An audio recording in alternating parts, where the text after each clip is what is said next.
में कुछ बोलना ये सूरज के सामने चिराग जलाने के मानंद है। लेकिन एक बात और मैं आप हजरात बता देता हूँ, मैं आप लोगों को कभी नहीं कहूँगा कि आप लोग अंदर आइए, आप लोग वहीं से सुनिए। क्यों? इसलिए कि एक शख्स से किसी ने पूछा कि तुम्हारी उम्र क्या है, कहा 35 साल।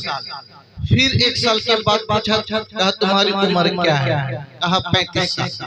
फिर एक साल के बाद पूछा तुम्हारी उम्र क्या है, कहा 35 साल। फिर एक साल के बाद पूछा, कहा तुम्हारी उम्र क्या है, कहा 35 साल। कहा कि कम बखत 5 साल से मैं पूछ रहा हूँ तुम्हारी क्या उम्र है, हर साल कहता है 35 साल 35 साल। पूछते हुए 5 साल गुजर गए और तुम्हारी उम्र में इजाफा नहीं हुआ।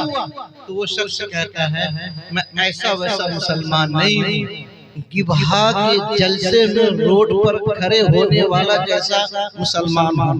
जब एक मर्तबा बोल दिया तो बोल दिया, मैं अपनी बात पे अटल रहता हूँ।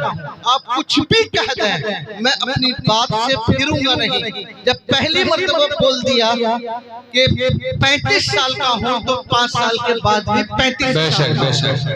तो मुफ्ती साहब मैं आपको छेड़ना नहीं चाह रहा था, मुफ्ती साहब मुझे वो मसला वो मुहावरा मिसल मशहूर है, ज़मी टल्लल जमा टल्लल। गिबा के लोग नमी टल्लल, जो घर में है वो घर में रहेंगे, जो रोड पे रहेंगे, दीन की बात से दूर रहेंगे, नबी के नाम पे झूमेंगे और नबी की तकरीर होगी तो घूमेंगे, रोड पे घूम रहे बाहर क्या नहमदुहु व नस्तईनुहु व नस्तगफिरुहु व नु'मिनु बिही व नतवक्कलु अलैहि व नऊज़ु बिल्लाहि मिन शुरूरि अनफुसिना व मिन सय्यिआति आमालिना मन यहदिहिल्लाहु फला मुदिल्ल लहु व मन युद्लिल फला हादिय लहु व अशहदु अन ला इलाहा इल्लल्लाहु वहदहु ला शरीका लहु वअशहदु अन्ना सय्यदना व सनदना व हबीबना व मौलाना मुहम्मदन अब्दुहु व रसूलुहु व सल्लल्लाहु अला नबिय्यिल करीम व अला आलिहि व अस्हाबिहि व बारक व सल्लम तस्लीमन कसीरा।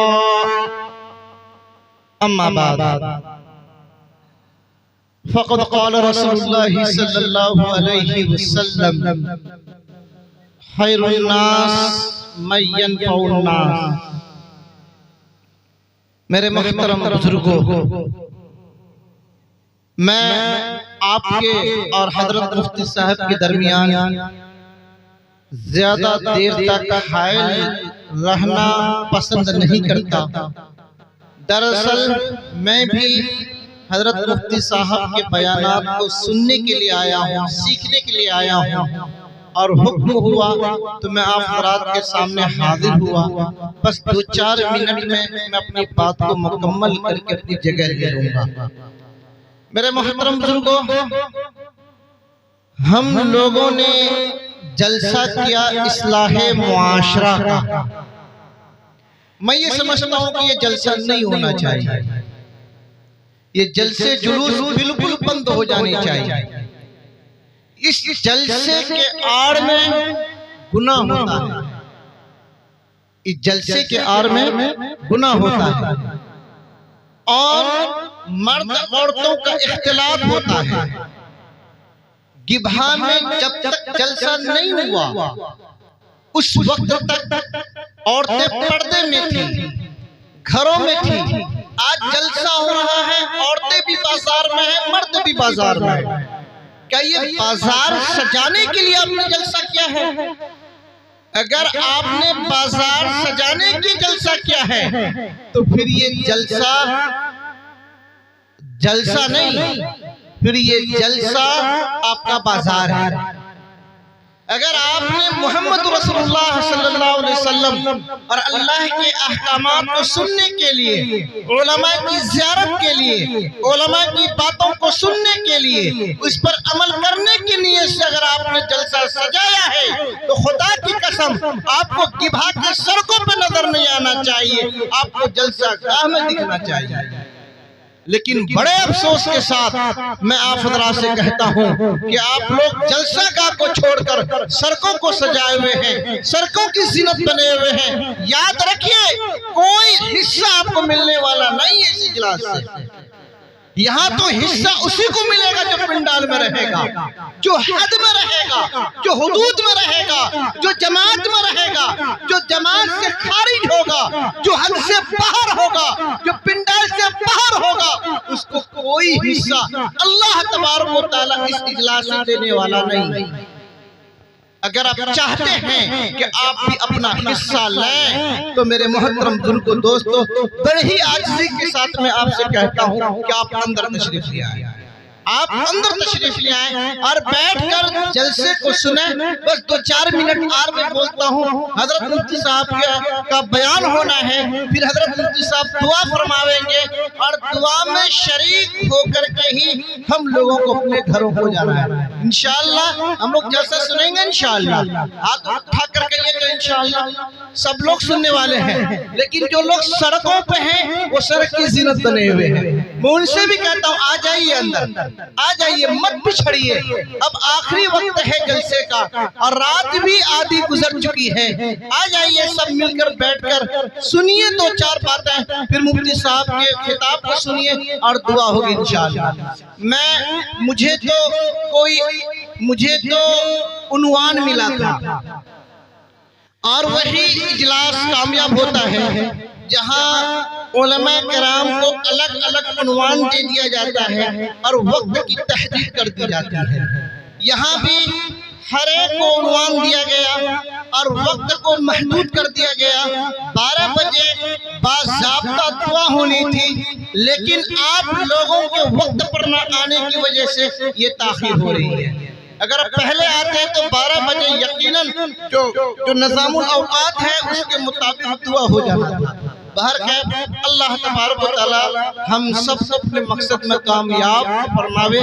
बस मैं एक बात आप से कहना चाह रहा हूँ, जो मैंने हदीस पढ़ी है, अल्लाह के रसूल सरकार दो आलम सल्लल्लाहु अलैहि वसल्लम फरमाते हैं, खैरुन नास मन यनफउन नास, खैरुन नास मैं यनफउन नास, लोगों में सबसे बेहतर वो है जो लोगों को फायदा पहुंचाता है। लोगों में बेहतर शख्स वो है जो लोगों को फायदा पहुंचाता है। आदमी अपने घर में होता है, बाप है, दादा है, दादी है, माँ है, भाई है, बहन है, एक परिवार में इतने ही लोग होते हैं। लेकिन जब आदमी अपने परिवार से बाहर जाता है तो वहाँ पड़ोस से मुलाकात होती है, आसपास रहने वाले बसने वाले लोगों से मुलाकात होती है और फिर उनसे एक ताल्लुक होता है, फिर उनसे एक मामला होता है, फिर एक दूसरे का हक भी है। अल्लाह के रसूल सरकार दो आलम सल्लल्लाहु अलैहि वसल्लम ने फरमाया कि तुम्हारा तुम्हारे पड़ोसी पर हक है। जब वो बीमार पड़े तो उनकी इयादत करो, जब वो बीमार पड़े तो उनकी इयादत करो, और जब वो भूखा रहे तो उसको खाना खिलाओ, उनको खाना खिलाओ। हजरत अबू ज़र ग़िफ़ारी रज़ियल्लाहु ताला अन्हु से अल्लाह के रसूल सरकार दो आलम सल्लल्लाहु अलैहि वसल्लम ने फरमाया, ऐ अबू ज़र, अगर तुम चाहते हो कि अल्लाह और उसके रसूल की मोहब्बत हासिल करो तो तुम्हारे लिए बेहतर यह है कि तुम अपने पड़ोसी के साथ अच्छा बर्ताव करो। अगर तुम बाजार जाओ सालन खरीदने के लिए, गोश्त खरीदने के लिए, तो तुम गोश्त में इजाफा कर लो और पकाकर अपने पड़ोसियों को भी भेजो। अगर तुम्हारे पास इसलिए वुसअत नहीं कि तुम गोश्त खरीदने में कुछ इजाफा कर दो, तो कम अज कम पानी का इजाफा जरूर कर दो। अगर तुम गोश्त अपने पड़ोसी को नहीं दे सकते तो कम अज कम शोरबा ही पहुंचा देना। कहीं ऐसा ना हो कि तुम तो गोश्त पकाकर खा लिए और तुम्हारा पड़ोसी जो कई दिनों से भूखा है, जब तुम्हारे चूल्हा से ये खुशबू गोश्त की खुशबू तुम्हारे पड़ोसी सूंघेंगे और उनके दिल से आह निकलेगी, ए अल्लाह अगर मुझे भी आप दिया होता तो मेरे बच्चे भी आज गोश्त की नवाले खाते। और यही नहीं बल्कि यहाँ तक कहा गया कि अगर तुम सौदा लाते हो बाजार से तो पड़ोस के बच्चों के लिए भी सौदा ले लिया करो। और अगर तुम अपने पड़ोस के बच्चों के लिए सौदा नहीं खरीद सकते, तुम्हारे पास उतनी वुसअत नहीं है, तो अपने बच्चों के लिए सौदा खरीदो। तो अपने बच्चों को घर में ये तलकीन करो कि सौदे को लेकर तुम रोड और सड़कों पर मत जाओ। कहीं हो सकता है कि गरीब का बच्चा, पड़ोस का बच्चा तुम्हारे बच्चों को सौदा खाकर देखते हुए उसके दिल में एहसास पैदा होगा, काश हमारे वालिदैन के पास पैसे होते, दौलत होते, सरमाया होता तो आज हमें भी सौदा नसीब होता।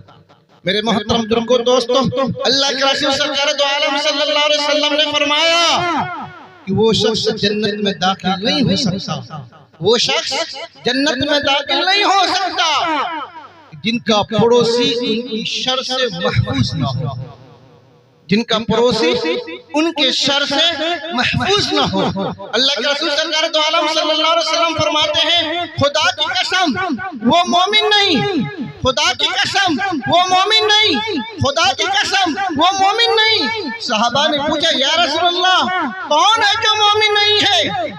अल्लाह के रसूल सरकार दो आलम सल्लल्लाहु अलैहि वसल्लम ने फरमाया, जिनकी शर से, जिनकी शरारत से उसका पड़ोसी महफूज नहीं है। आज मेरे मोहतरम बुजुर्गों, दोस्तों, दिल पर हाथ रखकर बताइए, क्या हमसे हमारा पड़ोसी खुश है?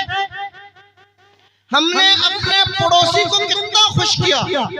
मेरे मोहतरम बुजुर्गों, दोस्तों, जितना हम अपनी दुख और तकलीफ से हमें तकलीफ नहीं पहुंचती, कहीं उससे कई गुना ज्यादा एक पड़ोसी की खुशहाली से हमें दिक्कत होती है, हमें परेशानी होती है, बुग़्ज़ है, हसद है, कीना है, जलन है। अरे उन्होंने पक्का का घर बना लिया, हम कच्चे में हैं और न जाने क्या क्या बातें करके अपने पड़ोसी को नुकसान पहुंचाने की जिद पर आ जाता है और पड़ोसी को नुकसान पहुंचाता है। जबकि नबी करीम सल्लल्लाहु अलैहि वसल्लम का फरमान है, ऐ लोगों, अगर तुम ये चाहते हो, तुम ये मालूम करना चाहते हो कि मैं नेक हूँ या नहीं, मुझको अल्लाह पसंद करता है या नहीं, अल्लाह मुझे पसंद रखता है या नहीं, तो तुम्हारे लिए जरूरी है तुम पड़ोसी से मालूम करो कि तुम्हारा पड़ोसी तुम्हारे बारे में क्या ख्यालात रखते हैं। अगर वो तुम्हें अच्छा कहे तुम अच्छे हो, अगर तो वो तुमको बुरा कहे तो तुम अच्छे नहीं हो। मेरे मोहतरम बुजुर्गों, दोस्तों, अच्छे और बुरे होने का मेयार पड़ोसी के परखने को बताया। अब मेरे मोहतरम बुजुर्गों, दोस्तों, अल्लाह के रसूल सरकार दो आलम सल्लल्लाहु अलैहि वसल्लम ने फरमाया, हजरत जिब्राईल अलैहिस्सलाम मेरे पास पड़ोसी की इमदाद और ताउन और उनके हक के लिए इतनी कसरत के साथ आने लगे, मुझे खतरा महसूस हुआ कि कहीं इनको रिश्तेदारों की तरह वारिस न बना दे, वारिस ना बना दे। आज मेरे मोहतरम बुजुर्गों, दोस्तों, हम अपने पड़ोसी को तकलीफ पहुंचाने में कोई कसर नहीं छोड़ते हैं, जहां तक होता है पड़ोसी को तकलीफ में मुब्तला करते हैं। लेकिन हमारे अकाबिर थे, उलमा किराम थे कि जब जिस समाज में, जिस पड़ोस में, जिस बस्ती में वो रहते थे, इतने उम्दा अखलाक और किरदार के मालिक थे कि उनके पड़ोस होने की वजह से वहाँ की जमीन की कीमतें बढ़ जाया करती थी। हज़रत अब्दुल्लाह बिन मुबारक रहमतुल्लाह अलैह बहुत बड़े मुहद्दिस हैं, बहुत बड़े फकीह हैं, बहुत बड़े मुफस्सिर हैं। कोई आलिम ऐसा नहीं, कोई आलिम बन ही नहीं सकता हज़रत अब्दुल्लाह बिन मुबारक को जाने बिना।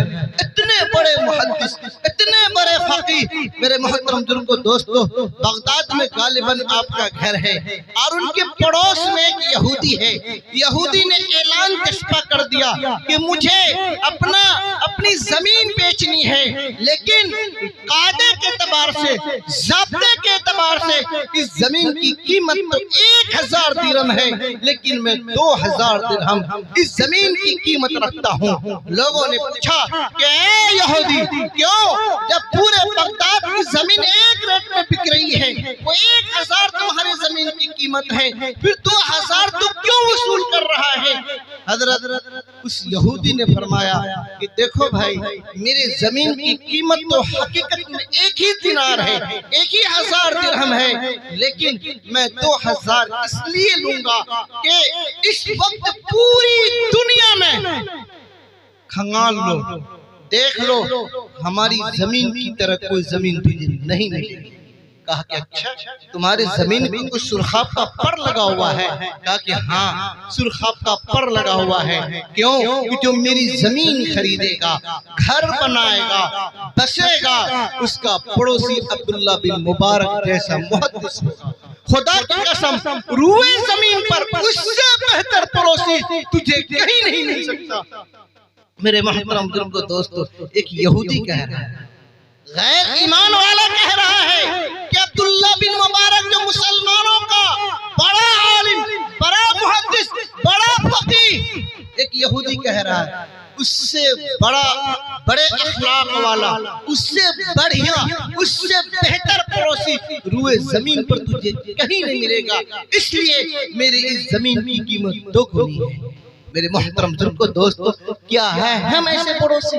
आज हमारा पड़ोसी हमारी शरारत की वजह से, हमारी बेहुदापन की वजह से, हमारी परेशानी की वजह से वो अपनी जमीन तलाश करता है कि कब इस पड़ोसी से छुटकारा मिल जाए, हम कब दूसरी जगह घर सजा लें, घर बना लें। मेरे मोहतरम बुजुर्गों दोस्तों, और एक इस सिलसिले में एक और वाक़या मेरे ज़हन में आता है कि अब्दुल्ला बिन मुबारक ही हैं, हज करने के लिए मक्कतुल मुकर्रमा पहुंचे। तवाफ़े ज़ियारत के बाद आप सो गए, खाना काबा की सहन में सो गए, नींद आई तो ख्वाब में देखते हैं कि 2 फरिश्ता मेरे सरहाने में है, 2 मेरे पैताने में है, और ये चारों आपस में बातचीत कर रहे हैं। क्या बातचीत कर रहे हैं? एक कहते हैं, देखो पूरी दुनिया से मुसलमान इस साल हज करने के लिए आए, लेकिन अल्लाह तबारक व तआला ने किसी भी हाजी के हज को कबूल नहीं किया। दूसरा फरिश्ता कह रहा है, हाँ, हज तो अल्लाह ने कबूल कर लिया है, हज तो सबका कबूल किया है, लेकिन एक ऐसे हाजी की वजह से सबके हज को कबूल किया जो हज करने के लिए मक्कतुल मुकर्रमा नहीं आया, मक्कतुल मुकर्रमा नहीं आया। कहा कि अरे वो कौन सा है? कहा कि वो दिमश्क में रहता है। क्या नाम है उसका? अली इब्न मूसा, गालिबन ये नाम था, अली इब्न मूसा। अली इब्न मूसा है या कोई और नाम ज़हन में है? यही नाम है, अली इब्न मूसा। क्या अच्छा, अली इब्न मूसा है जो हज करने के लिए मक्कतुल मुकर्रमा नहीं आया, लेकिन अल्लाह ने उसके हज को कबूल किया, और ऐसी कबूलियत के साथ कबूल फरमाया कि उसकी वजह से दुनिया से आने वाले सारे हाजियों के हज को कबूल कर लिया। कहा कि वाह, कौन है वो? कहा कि वो तो दिमश्क के अंदर है। फिर आंख खुल गई, अब्दुल्ला बिन मुबारक दिमश्क की तरफ गए, पता लगाया कि अली इब्न मूसा कोई शख्स है यहाँ पे। तो किसी ने कहा कि हाँ, फला चौराहे पर रोड के एक किनारे में लोगों की जूतियों को सीता है, चप्पल को सीता है। कहा कि अच्छा, गए वहाँ, कहा कि आप ही अली इब्न मूसा हो? कहा कि हाँ, मैं ही हूँ। क्या कि आप मुझे अपने घर मेहमान रखोगे? कहा कि जरूर मेहमान रखूंगा, आप चलें। ये गए, 3 दिन तक मेहमान रहे। 3 दिन के बाद अली इब्न मूसा से अब्दुल्ला इब्न मुबारक पूछते हैं कि भाई देखो, मैं तुम्हारे यहाँ शौक से नहीं आया हूँ, तुम्हारे बारे में कुछ जानने के लिए आया हूँ लेकिन ये 3 दिन तक मैं तुम्हारे पास हूँ, तुम्हारे अमल में कोई फर्क मुझे महसूस नहीं हुआ, और कोई इतना बड़ा अमल तुम नहीं कर रहे हो जो मैंने ख्वाब में देखा है। अलबत्ता तुम ही बता दो जो मैंने ख्वाब में देखा है, पूरा वाक़या सुनाने के बाद, कि इसमें राज क्या है, तुम्हारा कौन सा अमल था। तो उस बंदे ने कहा कि हाँ, मेरा एक अमल था, वो ये कि मैं मोची हूँ, जो इनकम आता है मैं 3 हिस्से में तकसीम करता हूँ। एक हिस्सा मैं अपने बच्चों की परवरिश के लिए, एक हिस्सा मैं सामान खरीदने के लिए, और एक हिस्सा मैं रख देता हूँ हज करने के लिए। थोड़ा थोड़ा जमा हो गया था। अब की साल हज में जाता, हज के लिए रुपया जमा हो चुका था, और उतने रुपए में मैं हज कर सकता था। तो मैंने हज का इरादा कर लिया। जब काफिला जाने लगा तो मैंने सोचा कि मैं अपने पड़ोसी के घर जाऊं और उससे भी मुसाफा कर लूं, फिर मैं यहाँ से हज के लिए रवाना हो जाऊंगा। जब मैं अपने पड़ोसी के पास पहुंचा, उसके आंगन में गया, देखा उसका बच्चा गोश्त का नवाला खा रहा है और मैं खड़ा हूँ। मुझे यहाँ तक भी नहीं कहा कि अली इब्न मूसा तुम भी आकर खा लो। होता है ना, जब खाते वक्त कहीं पहुंचिए तो लोगों का अखलाक ये है कि वो कहता है भाई आप भी खा लीजिए, आप भी आ जाइए। तो मुझे उन्होंने नहीं कहा, मुझे उन्होंने खाने के लिए नहीं कहा, लेकिन उन्होंने मुझे ये कहा कि अली इब्न मूसा, मैं अपने बच्चे के दस्तरखान पर तुझे इसलिए मदऊ नहीं कर रहा हूँ कि जो बच्चा जो खाना खा रहा है, मेरा बच्चा जो खाना खा रहा है, ये खाना मेरे बच्चों के लिए तो जायज है, लेकिन तुम्हारे लिए हराम है। इसलिए मैंने अपने बच्चों के दस्तरखान पर तुझे मदऊ नहीं किया। कहा कि भाई ऐसा कौन सा खाना है जो मेरे लिए तो हराम, तेरे बच्चों के लिए हलाल। उन्होंने कहा कि वो ये कि 7 दिनों से हमारे घर चूल्हा नहीं जला। कितने दिनों से? मेरे बच्चे भूख से बस करीब थे कि वो मर जाते। आज मैं फजर की नमाज पढ़कर शहर से बाहर गया इस इरादे से कि जो भी कुछ मिल जाएगा आज मैं अपने बच्चों को लाकर दे दूंगा। जब मैं शहर से बाहर गया तो पूरे दान पर एक मरा हुआ गधा मिला। मैंने उसी गधे से गोश्त को काटा और अपने घर बीवी को लाकर दिया, कहा कि इसी को सिझा कर अपने बच्चों को खिला दो। बस वही मरे हुए गधे का गोश्त मेरा बच्चा ये खा रहा है, और ये इसी हालत है मेरे बच्चों की कि मेरे बच्चों के लिए खाना तो दुरुस्त, लेकिन आपके लिए ये हलाल नहीं है। अली इब्न मूसा कहते हैं कि हजरत मैं घर गया, जितनी रकम हज के लिए थी मैं तमाम रकम को लेकर आया और अपने पड़ोसी के पांव के नीचे रख दिया और कहा कि लो अब मैं हज के लिए नहीं जाऊंगा, मैं हज के लिए नहीं जा रहा, लो अपने बच्चों की परवरिश करो। बस यही मेरा एक अमल है, बस यही मेरा एक अमल है जो अल्लाह को शायद पसंद आ गया। अब्दुल्लाह इब्न मुबारक ने कहा बस यही अमल है तुम्हारा, पड़ोसियों के साथ हमदर्दी, जिसकी वजह से अल्लाह ने तुम्हारे हज को बगैर मक्का में जाए कबूल कर लिया और तुम्हारी वजह से सारी दुनिया के लोगों के हज को कबूल कर लिया। तो मेरे मोहतरम बुजुर्गों दोस्तों, ये है पड़ोसी के साथ बर्ताव। आज अज़्म करें कि इंशाअल्लाह हम अपनी जात से अपने पड़ोसी को कोई तकलीफ नहीं पहुंचाएंगे इंशाअल्लाह। आज सब लोग अज़्म करें, हाथ उठा करके, हाथ उठाकर कहते हैं इंशाअल्लाह, और अपने पड़ोसी को हम उनके हुकूक को अदा करेंगे, हर हाल में उसको खुश रखेंगे, उसको नाराज नहीं करेंगे। जिसका पड़ोसी जिससे खुश हो गया मेरे मोहतरम बुजुर्गों दोस्तों, उनका घर जन्नत नुमा बन गया, और जिसका पड़ोसी उनसे खुश नहीं है मेरे मोहतरम बुजुर्गों दोस्तों, उस घर में परेशानी ही परेशानी, आफत ही आफत, बला ही बला है। अल्लाह तबारक व तआला हम सबको अपने पड़ोसी के साथ बेहतर अंदाज में रहने